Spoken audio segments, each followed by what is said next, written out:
নমস্কাৰ, জ্যোতিষ শিকোৱা হওক শীৰ্ষক শিক্ষামূলক শিতানলৈ আপোনালোক আটাইকে মই জ্যোতিষ মহৰ্ষি মণি কাশ্যপে স্বাগতম জনাইছোঁ। আজি আপোনালোকৰ মাজলৈ লৈ আহিছোঁ এক ভয় লগা কথা, এক ভয় লগা গ্ৰহৰ বিষয়ে, যাৰ নাম শুনিলে মানুহে ভয় খাই যায়, শনি গ্ৰহৰ কথা। আৰু সেই শনি গ্ৰহৰ চাৰে ছাতিৰ কথা বহুতে আপোনালোকে যিহেতু যাকে বিভিন্ন সময়ত পাই আহিছে যে মোৰ এতিয়া শনিৰ চাৰে ছাতি চলি আছে। বহুতে আপোনাক কয় এই ৰাশিৰ শনিৰ চাৰে ছাতি চলি আছে, এই ৰাশিৰ অহা বৰ্ষৰ পৰা শনিৰ চাৰে ছাতি চলিব। তাৰ মানেটো আচলতে কি? শনিৰ চাৰে ছাতি মানে কি? শনিৰ চাৰে ছাতিয়ে মানে আপোনাক বহুত কষ্ট দিব পাৰে নেকি? আৰু শনিৰ চাৰে ছাতিয়ে আপোনাৰ কাৰণে জীৱনলৈ কি কি ফল লৈ আহিব পাৰে, সেই গোটেইবিলাক কথা আজি ইয়াতে আপোনালোকৰ কাৰণে মুকলি কৰিম। কিন্তু প্ৰথমে আমি জানিব লাগিব যে চাৰে ছাতি মানে বস্তুটো কি আৰু শনি গ্ৰহৰ চাৰে ছাতি কেনেকৈ সৃষ্টি হয়। যদি আমি এইখিনি কথা জানো তেতিয়াহ'লে আমি সুন্দৰকৈ বুজিব পাৰিম যে চাৰে ছাতিয়ে আমাৰ জীৱনলৈ কি ধৰণে প্ৰভাৱ লৈ আহে। আপুনি শনিৰ চাৰে ছাতিৰ বিষয়ে মই এইখিনি যিখিনি কথা কৈছোঁ আপোনাৰ কোনো জ্যোতিষ চেনেলতে নাপাব, কোনো জ্যোতিষেও আপোনাক নক'ব, কাৰণ কোনেও শনিৰ চাৰে ছাতিৰ বিষয়ে মুকলিকৈ আপোনালোকক ক'বলৈ ক'তো নাপাব আপোনালোকে। গতিকে খুব ধ্যান দি চাব, আপোনালোকে জানিবলৈ পাৰিব শনিৰ চাৰে ছাতি মানে প্ৰকৃততে কি হয়।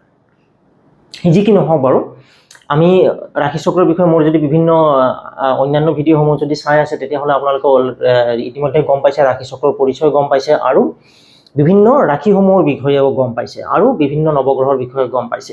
এই নৱগ্ৰহসমূহৰ ভিতৰতে এক অন্যতম নৱগ্ৰহ হ'ল শনি গ্ৰহ। যি কি নহওক বাৰু, আমি জানো যে এই মেঘ ৰাশিৰ পৰা আমাৰ ৰাশিচক্ৰ আৰম্ভ হয়, আৰু মেঘ ৰাশিৰ পৰা ঘড়ীৰ কাঁটাৰ বিপৰীত দিশত এই ধৰণে ৰাশিসমূহ আগুৱাই যায়।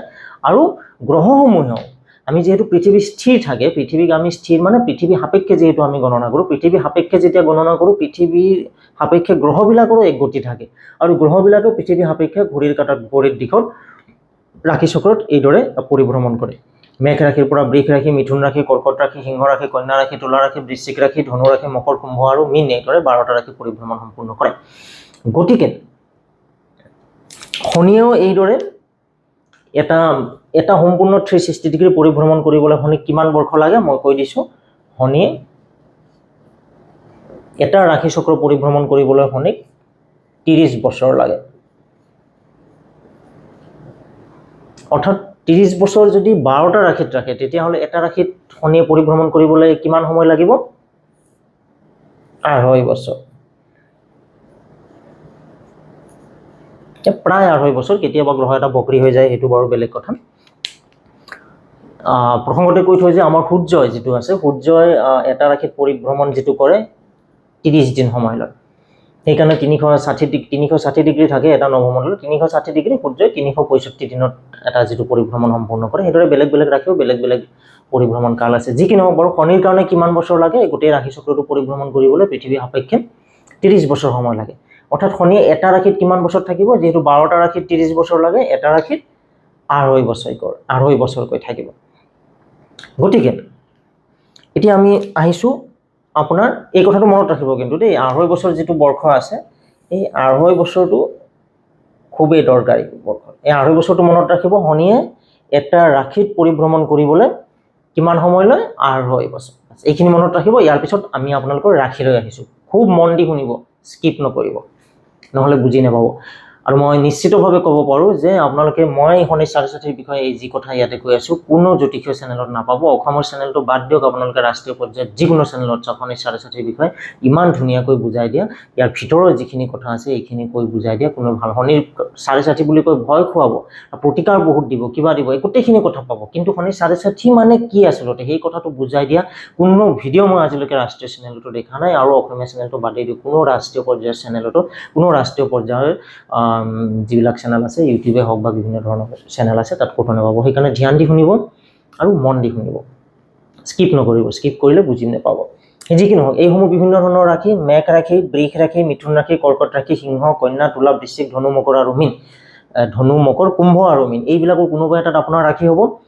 আমি ধৰি ল'লোঁ আপোনাৰ ৰাশিটো হ'ল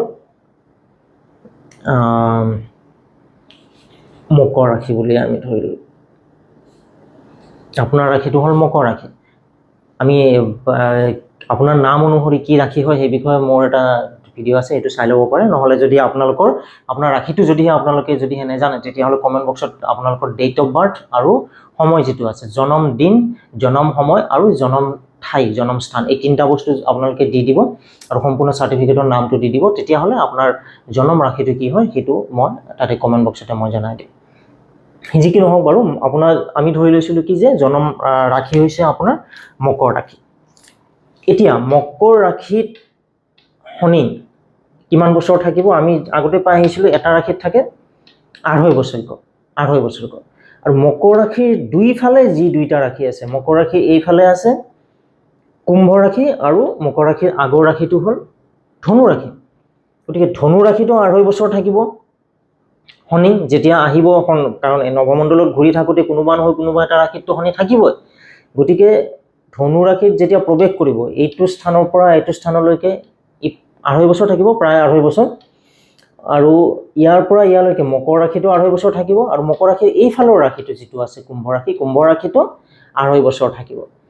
গতিকে আপোনাৰ ৰাশি যদি মকৰ ৰাশি হয়, মকৰ ৰাশিৰ দুইফালে কুম্ভ ৰাশি আৰু ধনু ৰাশি দুইটাতো 2.5 বছৰকৈ থাকিব।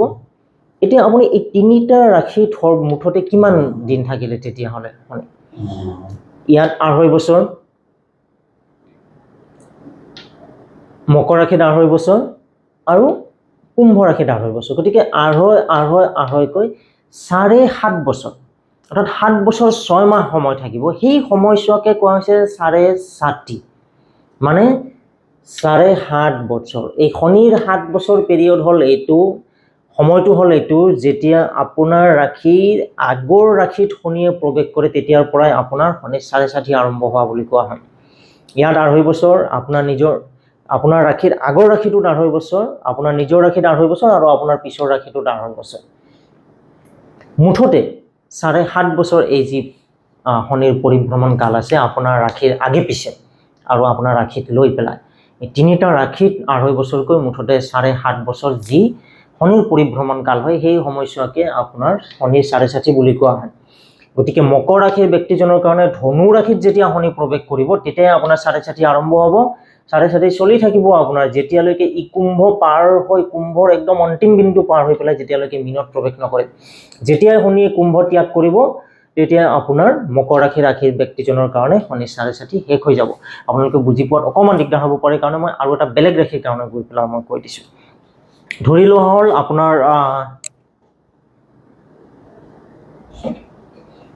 হ'ল আপোনাৰ জনম ৰাশি হৈছে, আমি ধৰি ল'লোঁ মেঘ ৰাশি ধৰি ল'লোঁ। আপোনাৰ জনম ৰাশি হৈছে মেঘ ৰাশি। মই আকৌ এবাৰ কৈছোঁ, যদিহে আপোনালোকে নিজৰ জনম ৰাশিটো যদিহে নেজানে বা জনম ৰাশি লৈ কিবা কনফিউজন আছে, তেতিয়াহ'লে আপোনালোকৰ সম্পূৰ্ণ নামটো দি দিব। চাৰ্টিফিকেটত যিটো সম্পূৰ্ণ নাম আছে, সম্পূৰ্ণ নাম, জনম দিন, সম্পূৰ্ণ দিনটো দিব, জনম তাৰিখ, জনম মাহ আৰু জনম বছৰ আৰু জনম সময়টো দি দিব আৰু জনম স্থানটো দি দিব। কিছুমানে হয়তো জনম সময়টো নেজানিব পাৰে, নাজানিলে আনুমানিকটো দিব, ঘৰত সুধি ল'ব। যদি একেবাৰে নেজানে একো নাই বাৰু, আপুনি যিখিনি জানে সেইখিনিকে দি দিব। তেতিয়াহ'লে আপোনাৰ জনম ৰাশি যিটো আছে, সেই ৰাশিটো মই আপোনালোকক তাতে কমেণ্ট বক্সতে জনাই দিম। যি কি নহওক বাৰু, আমি কৈ আছিলোঁ যে আমি ধৰি ল'লোঁ যে আপোনাৰ জনম ৰাশি হৈছে মেঘ ৰাশি। গতিকে মেঘ ৰাশিৰ ব্যক্তিজনৰ কাৰণে আপোনাৰ আগৰ ৰাশিটো হ'ব কি? মীন ৰাশি, আৰু পিছৰ ৰাশিটো হ'ব বৃষ ৰাশি। মনত ৰাখিব, ঘড়ীৰ কাটাৰ বিপৰীত দিশত আহে দেই। গতিকে মেঘ ৰাশিৰ কাৰণে আগৰ ৰাশিটো হ'ব মীন ৰাশি আৰু পিছৰ ৰাশিটো হ'ব বৃষ ৰাশি। গতিকে শনিয়ে পৰিভ্ৰমণ কালত যেতিয়া মীন ৰাশিত প্ৰৱেশ কৰিব, এই মীন ৰাশিত প্ৰৱেশ কৰাৰ মুহূৰ্তৰ পৰাই, সিদিনাখনৰ পৰাই, সেই মুহূৰ্তৰ পৰাই আপোনাৰ শনিৰ 6.5 আৰম্ভ হ'ব। ইয়াত 2.5 বছৰ, মীনত 2.5 বছৰ, মেঘত 2.5 বছৰ আপোনাৰ নিজৰ ৰাশিত, আৰু বৃষত 2.5 বছৰ, মুঠতে সৰ্বমুঠ 7.5 বছৰ, অৰ্থাৎ শনিৰ 6.5 সম্পূৰ্ণ যেতিয়া সময়সীমা পাৰ হ'ব, বৃষ ৰাশি যেতিয়া অতিক্ৰম কৰি, এই বৃষ ৰাশি ত্যাগ কৰি যেতিয়া শনি মিথুনত যেতিয়া প্ৰৱেশ কৰিব, তেতিয়াহে আপোনাৰ শনিৰ 6.5 শেষ হ'ব। অৰ্থাৎ মেঘ ৰাশিৰ ব্যক্তিজনৰ কাৰণে মীন ৰাশিত শনি প্ৰৱেশ কৰাৰ লগে লগে শনিৰ 6.5 আৰম্ভ হ'ব, আৰু বৃষ ৰাশিত ত্যাগ কৰাৰ লগে লগে শনিৰ 6.5 সমাপ্ত হ'ব। গতিকে এয়াই হ'ল শনিৰ 6.5। 6.5 শুনিবলৈ খুব ভয় লাগে। আচলতে এই 7.5 বছৰৰ এটা বিশেষ সময়সীমা হয়। এতিয়া এই 7.5 সময় ইমান ভয় লগা কিয় কোৱা হৈছে? ইয়াৰ মুখ্য কাৰণ হৈছে যে শনি। শনি হ'ল আটাইতকৈ শ্ল' মুভিং প্লেনেট। শনি এটা ৰাশিত বহুত সময় থাকে, মানে 2.5 বছৰ থাকে। আটাইতকৈ বেছি সময় এটা ৰাশিত আটাইতকৈ বেছি সময় কটোৱা ৰাশিয়ে হৈছে শনি। আমি শুভ গ্ৰহ বুলি কওঁ বৃহস্পতি, কিন্তু বৃহস্পতিয়ে এটা মানে ৰাশিত 1 বছৰহে কটায়। সেইকাৰণে আমি কওঁ ন মানুহৰ জীৱনত শুভ ফলতকৈ অশুভ ফল বেছি হয়। যি কি নহওক বাৰু, শনি কিন্তু স্বভাৱতে অশুভ গ্ৰহ নহয়, এইটো মই এনে কোৱা কথাহে। কাৰণ বহুতে শনি বুলিলে ভয় খায়, আৰু কিয় ভয় খায় তাৰ কাৰণসমূহ মই কৈ দিম বাৰু। গতিকে শনিৰ এই 7.5 বছৰ কালছোৱাত যদিহে মানুহে, কাৰণ শনি কোনোবা এটা গ্ৰহ যিমানে বেছি দিন থাকিব, আপুনি যদি কোনোবা এজন ব্যক্তিৰ লগত ভালেই হওক বা বেয়া হওক, তেওঁৰ লগত যেতিয়া বেছি দিন থাকে, তেওঁৰ নিশ্চিতভাৱে প্ৰভাৱ আপোনাৰ ওচৰত পৰিব। সেইকাৰণে কোৱা হয় যে শনিৰ 7.5 মানুহৰ জীৱনত খুবেই প্ৰভাৱশালী বুলি। 7.5 বছৰ এটা গ্ৰহ আপোনাৰ জীৱনত প্ৰভাৱ পেলাই থাকিব। আপোনাৰ ৰাশিত থাকিব 2.5 বছৰ, আপোনাৰ ৰাশিৰ আগৰ ৰাশিটোত 2.5 বছৰ, আৰু তাৰ পিছৰ ৰাশিটোত 2.5 বছৰ। এইখিনিতে মনত ৰাখিব যে 7.5ৰ 3টা ঢাইয়া আছে বুলি কোৱা হয়, 3টা পৰ্যায় আছে। প্ৰথম পৰ্যায়ত যিটো প্ৰথম ঢাইয়া বুলি কোৱা হয়, মীন ৰাশিত যেতিয়া সোমাব, আপোনাৰ ৰাশিৰ আগৰ মেঘ যদি আপোনাৰ ৰাশি হয়, তেতিয়াহ'লে মীন ৰাশিত প্ৰথম 2.5 বছৰটো হ'ব প্ৰথম পৰ্যায়, প্ৰথম ফাৰ্ষ্ট ঢাইয়া বুলি কোৱা হ'ব আপোনাৰ। আৰু আপোনাৰ নিজৰ ৰাশিত যেতিয়া থাকিব সেইটো ছেকেণ্ড ঢাইয়া, আৰু বৃষ ৰাশিত থকাটো আপোনাৰ ৰাশি যেতিয়া এৰি যাব, আপোনাৰ পিছৰ ৰাশিটোত থাকিব, সেইটো 3 নম্বৰ পৰ্যায় বুলি কোৱা হয়, থাৰ্ড ঢাইয়া বুলি কোৱা হয়। যি কি নহওক বাৰু, গতিকে ইমান 7.5 বছৰৰ এটা ধৰি পেলাই যেতিয়া আপোনাৰ ৰাশিত এটা প্ৰভাৱ দি থাকিব, এটা শনিৰ নিচিনা এটা শক্তিশালী গ্ৰহ, গতিকে তাত নিশ্চিতভাৱে প্ৰভাৱ পৰিব। কিন্তু এই প্ৰভাৱক আপুনি শুভ হিচাপেও ল'ব পাৰে, আপুনি অশুভ হিচাপেও ল'ব পাৰে। গতিকে সেয়া আপোনাৰ ওপৰত ডিপেণ্ড কৰিব। আৰু কিছুমান ৰাশিৰ ওপৰত শনিৰ 7.5 স্বাভাৱিকতে শুভ প্ৰভাৱ পৰে, আৰু কিছুমান ৰাশিৰ ওপৰত শনিৰ স্বাভাৱিকতে অশুভ প্ৰভাৱ পৰে এই শনিৰ 7.5 কালছোৱাত। কিন্তু আপুনি যদি শনিৰ বিশেষ কিছুমান নিয়ম পালন কৰে, তেতিয়াহ'লে এই শনিৰ 7.5 অশুভ প্ৰভাৱকো আপুনি শুভ কৰিব পাৰে, আৰু অশুভ প্ৰভাৱ ভালেমান মানে খণ্ডন কৰাব পাৰে।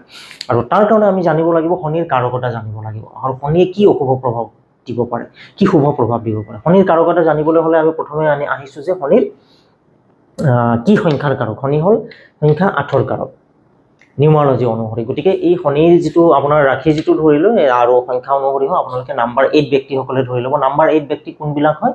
যিসকল ব্যক্তিৰ জন্মদিন যিকোনো মাহৰ 8 তাৰিখে, 17 তাৰিখে অথবা 26 তাৰিখে, তেওঁলোকৰ কাৰণে শনিৰ প্ৰভাৱ মুখ্য সংখ্যা হ'ব 8, আৰু তেওঁলোকৰ কাৰণে শনিৰ যথেষ্টখিনি প্ৰভাৱ থাকিব। এতিয়া আহিলে শনিয়ে কি নিগেটিভ প্ৰভাৱ দিয়ে বা কি পজিটিভ প্ৰভাৱ দিয়ে। শনি যিহেতু স্বভাৱতে আমি ক'লোঁ যে শনিয়ে সম্পূৰ্ণ এটা ৰাশিচক্ৰ পৰিভ্ৰমণ কৰিবলৈ 30 বছৰ লগায়। বৃহস্পতিয়ে 12 বছৰতে এটা ৰাশিচক্ৰ সম্পূৰ্ণ পৰিভ্ৰমণ কৰি দিয়ে। গতিকে দেখা গৈছে যে শনি হ'ল শ্ল' মুভিং প্লেনেট, গতিকে অলপ লেজি বুলি কোৱা হৈছে। গতিকে শনিৰ যদিহে অশুভ প্ৰভাৱ থাকে, তেতিয়া মানুহ লেজি হৈ যায়, এলেহুৱা হৈ যায়, কাম কৰিবলৈ মন নোযোৱা হৈ যায়। সেইবিলাক হ'ল শনিৰ কাৰকতা গ্ৰহ। শনিৰ কাৰকতা হ'ল পশ্চিম দিশটো। পশ্চিম দিশত কি হয়? সূৰ্য মানে আমাৰ অস্ত যায়। গতিকে সূৰ্য অস্ত যোৱাৰ সময়ত মানুহ অকণমান ভাগৰুৱা হয়। গতিকে আপুনি যদি সদায় ভাগৰুৱা অনুভৱ কৰি থাকে, তেতিয়াহ'লে আপোনাৰ ওপৰত শনিৰ কুপ্ৰভাৱ পৰিছে। শনিৰ যিটো ঋতু কোৱা হৈছে, শনিৰ ঋতু কোৱা হৈছে শীতকাল। অত্যাধিক শীতকাল যিটো কোৱা হৈছে, মানে শীতকালত মানুহৰ কাম কৰিবলৈ ইমান এটা মন নাযায়।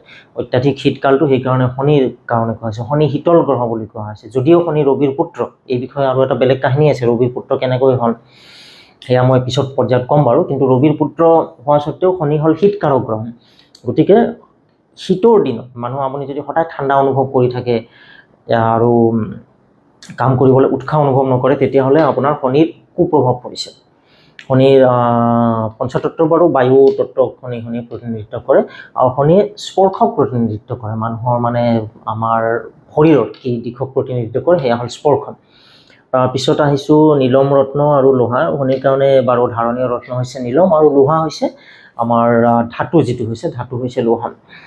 তাৰপিছত মানুহৰ শৰীৰৰ শনিয়ে হ'ল আমাৰ হাড়ৰ কাৰক গ্ৰহ, দাঁতৰ কাৰক গ্ৰহ, আৰু আঁঠুৰ কাৰক গ্ৰহ। সেইকাৰণে যিবিলাক ব্যক্তি এলেহুৱা হয়, তেওঁলোকৰ হাড়ৰ প্ৰব্লেম হয়, তেওঁলোকৰ দাঁতৰ, আৰু ঠাণ্ডা, মই যিটো ক'লোঁ যে শনিৰ কাৰণে হ'ল ঋতু হ'ল শীত। গতিকে অত্যাধিক শীতত আমাৰ দাঁত যিটো মানে দাঁতে লাগি যোৱা বুলি কওঁ, দাঁতৰ বিষ আৰম্ভ হয় মানুহৰ। সেইকাৰণে দেখিব এটাৰ লগত এটা ৰিলেটেড আছে। কিন্তু বৈদিক জ্যোতিষে আজিৰ পৰা 5000 বছৰ আগতেই কৈ গৈছিল, সেয়া কিন্তু এতিয়া আধুনিক বিজ্ঞানে কৈ আছে।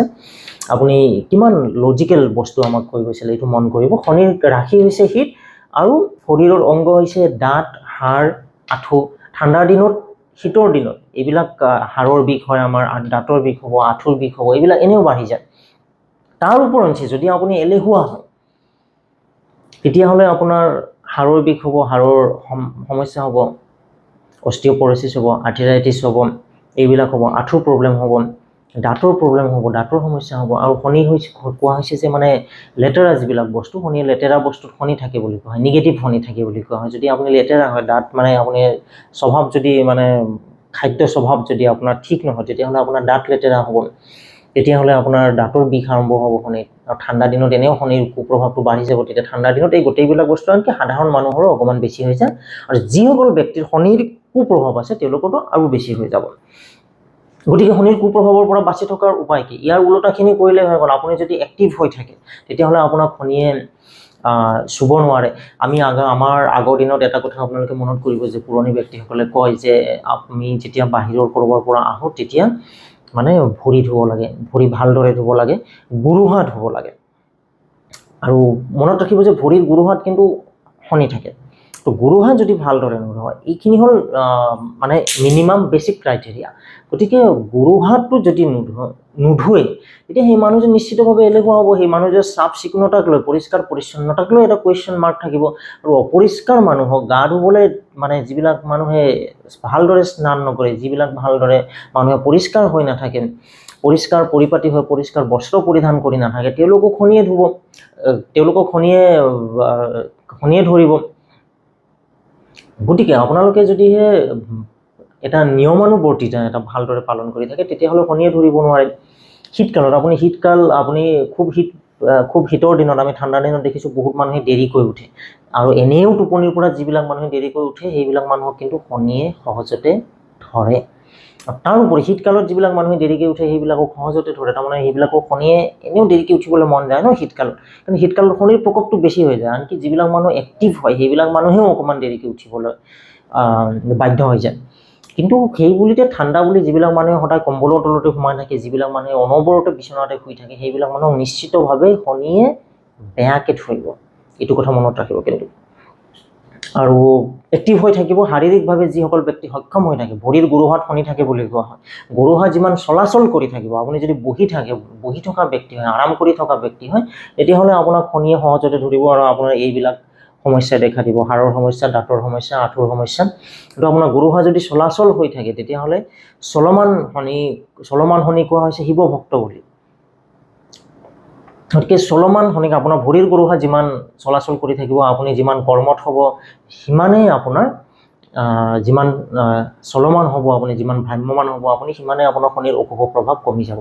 যিকি নহওক বাৰু, এই বিষয়ে আৰু আপোনালোকে কি কথা জানিব বিচাৰে সেইবিলাক কমেণ্ট বক্সত জনাব। মই আগতে কৈ থৈ দিছোঁ যে যিসকলে আপোনালোকৰ জনম ৰাশিটো নেজানে আপোনালোকে আপোনালোকৰ চাৰ্টিফিকেট নাম আৰু জন্মদিন, সম্পূৰ্ণ জন্মদিন, জন্ম তাৰিখ, জন্ম মাহ, জন্ম বছৰ আৰু জন্ম সময় আৰু জন্ম স্থান দি পেলাই কমেণ্ট বক্সত কমেণ্টছ কৰক। আপোনালোকৰ ৰাশিটো জনাম। আৰু শনিৰ বিষয়ে যদি আৰু কিবা বিশেষ বস্তু যদি জানিব বিচাৰে, শনিৰ দোষ আছে নে নেকি, আৰু আটাইতকৈ ডাঙৰ কথা আপোনাৰ ৰাশিত শনিৰ 6.5 চলি আছে নে নাই সেইটো যদি জানিবলৈ বিচাৰে তেতিয়াহ'লেও, আৰু এই 6.5 প্ৰতিকাৰ কি হ'ব সাধাৰণভাৱে সেয়া জানিবলৈ বিচাৰে, আপোনালোকে কমেণ্ট বক্সত কমেণ্টছ কৰিব। তেতিয়া আপোনালোকৰ শনিৰ 6.5 আছে নে নাই মই চাই দিম বাৰু। নিশ্চয়কৈ আপোনালোকৰ এটা খুদুৱনি থাকিব, এই খুদুৱনিটো মই চাই দিম। আপোনালোকৰ জন্মদিন, সম্পূৰ্ণ জন্মদিন, জন্ম তাৰিখ, জন্ম মাহ, জন্ম বছৰ, জন্ম সময় আৰু জন্ম স্থান আৰু সম্পূৰ্ণ চাৰ্টিফিকেটৰ নামটো দি দিব। কমেণ্ট বক্সত কমেণ্টছ কৰি জনাব, তেতিয়াহ'লে আমি চাই দিম।